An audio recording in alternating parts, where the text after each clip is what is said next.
All right, here we go, everyone. Germany turned 6. If you can believe that. Haven't died yet. Haven't finished off the USSR yet. Usually, by this point in the game, one of those two things have happened. Germany has either died or finished off the Soviet Union. So we have 48 IPCs. Soviet Union has taken back Vologda from Japan. Japan really did a number on them, took a lot of these territories.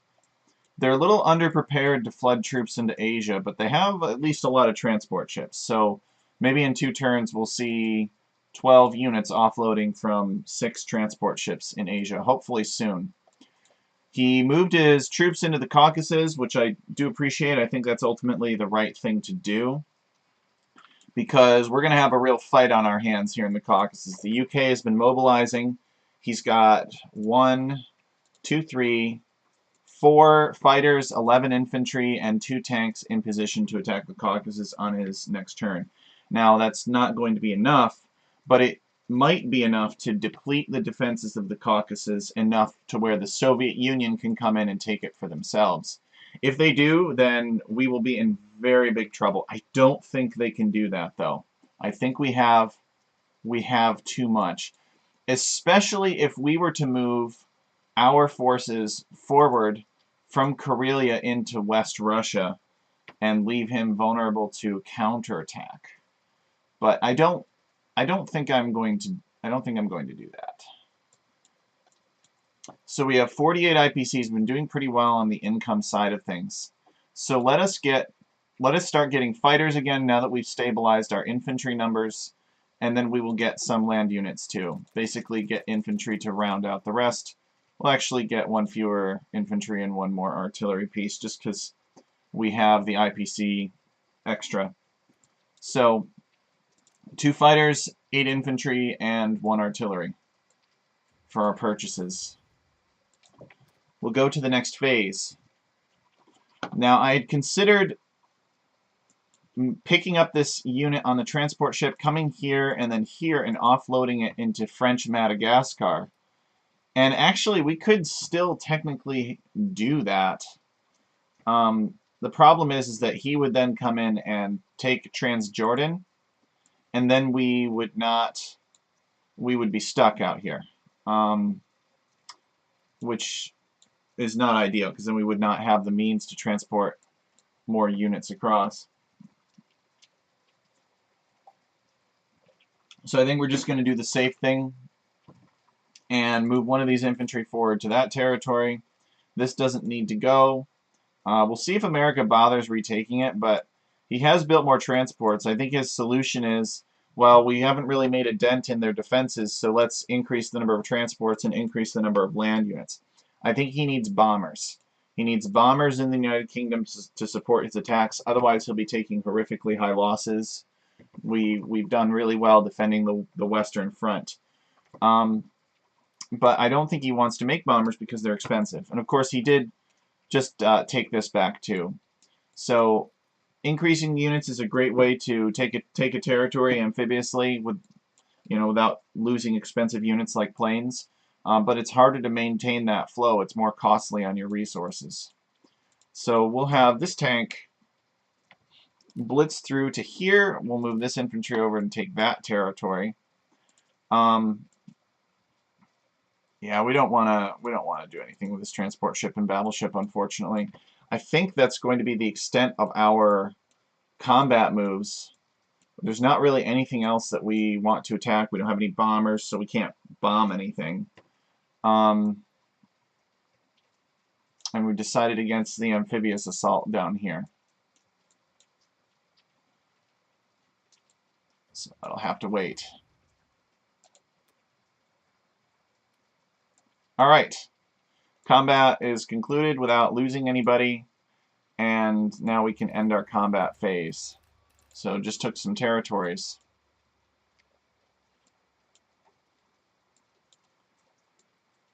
Okay.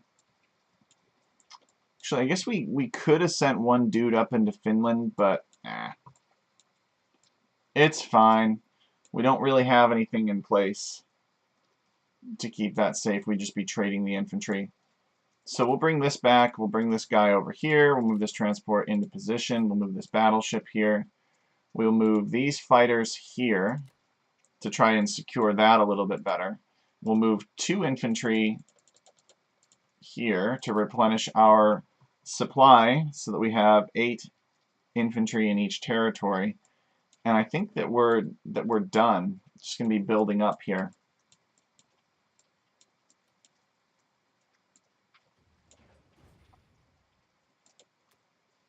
Okay. So now it's time to mobilize. We need to put 4 infantry down here. We actually could have put our fighters there too, but I don't want to do that right now. Put 2 infantry. Actually, I want to put artillery up in here. I guess it doesn't really matter. Let's cancel that. We'll put our artillery piece in the Caucasus. And then we'll put 3 infantry there, 2 infantry here, 2 infantry here, and 1 infantry in Germany. And then we'll put our 2 fighters in Germany. So we'll basically have the same number of infantry that we had, and then we'll have 2 fighters behind it. It's not as well defended as our Western Front, but it doesn't need to be, because only the UK can attack from this direction. So he very well might actually attack Germany directly. But I don't think he will succeed. 8 infantry and 2 fighters against.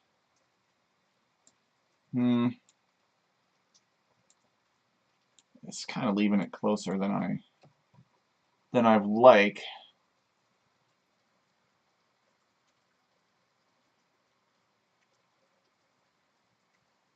You know what? I'm gonna run it real quick. One sec, guys. I normally do this in advance, but I just realized he has 2 transports again. This would be a good opportunity to show how it works, too. No. Where are we? Here we go. Okay, so you should be able to see my screen here. We're going to select, this is the calculator, 2nd edition, and it would be an amphibious assault. He could attack with the contents of 2 transport ships that contain... Oh, does he not even have the land units? Oh, he doesn't have the land units. Alright, well then this should be a very simple calculation then. Oh, actually, he could go... No, these transports are here, so he could not pick up these units to attack Germany. You have to go 1, 2 to pick them up. So he's got a tank and an infantry only. So this should be a pretty simple calculation then. He's not prepared. Probably not expecting Germany to be under-defended. Where are we? Alright, so he's got an infantry and a tank that he could attack with. And he would have 2 fighters. And the best that he could do would be to bombard with 2 battleships, because he can't bombard with more units. Even though he's got a cruiser here, which in theory could bombard, he can't bombard, according to the rules, he cannot bombard with more units than are amphibiously assaulting. Okay. So, oh, and he has a bomber. We will have 8 infantry and 2 fighters. Let's run it. Okay, nice. So chances are we'll lose 4 of them, maybe 5, 4 to 5. And we have a 98% chance of winning. So we open up the next tab. It'll show us the attacker wins. They will have no units and a 99% chance that there's going to be no units. If we win, we'll most likely have 2 fighters and 4 infantry, because this is the biggest pie slice. So it'll hurt, but I think we'll be all right. Because I don't think that we can lose more than 4 infantry here, so we can move all those infantry up and then put a nice big fat stack there later. All right, so I feel better checking it. Looks like he's not expecting us to be pulling so many resources out of Germany. But it's what we got to do to keep the Caucasus safe. Okay.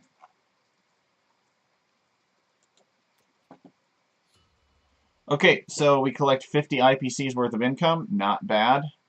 Adding 3 territories. And this is the best that we're going to get our defenses. 5 defensive fighters, 15 infantry, 3 artillery. I think we're going to be okay. It will be 2 consecutive assaults, though. It'll be the UK throwing bodies against us and killing as much as they can so that the Soviet Union can retake this territory. May have been a mistake not to move out here, but technically the UK could attack this, and I do not wish for him to succeed. I want to start locking down all of these points. I don't think they're going to be able to punch through here. I would be very surprised if they did, because I did run those calculations. We have more infantry set up that we can start moving across to secure Africa, and if America does invade here and kill this infantry, then we can cut them off here. We got to be careful still where we move this battleship and transport. Even with these UK fighters now moving up into like Persia and into Russia, sea zones 16 and 17 are no longer safe like they used to be. Whereas before they were sitting in India and they couldn't reach us, now they're moving forward. So if he really dedicated a big fighter assault to our battleship, he probably could destroy it. So we have to be careful about that. But overall, this is looking pretty good as long as things in the Caucasus don't get, as long as we don't get really unlucky in the Caucasus. If he does manage to take the Caucasus, it will be GG for us. Japan has so many IPCs here in the form of 4 bombers, and we're committed to the defense on the western front here. All of these territories are going to be open, and then he'll be able to swoop in and start picking them off very easily. So having a large force in both of these territories has prevented him from moving into West Russia, kind of kept him contained. So if this falls, he's going to swing right around and push in toward Berlin. So we just need Japan to get his transports back here, and once these infantry move in and get annihilated, it's going to take all game to build up similar numbers here. He's not going to have the time to build up enough defenses to deal with 12 land units coming in, which is presumably what these transports are designed for. So this one's almost done. We'll see where it goes.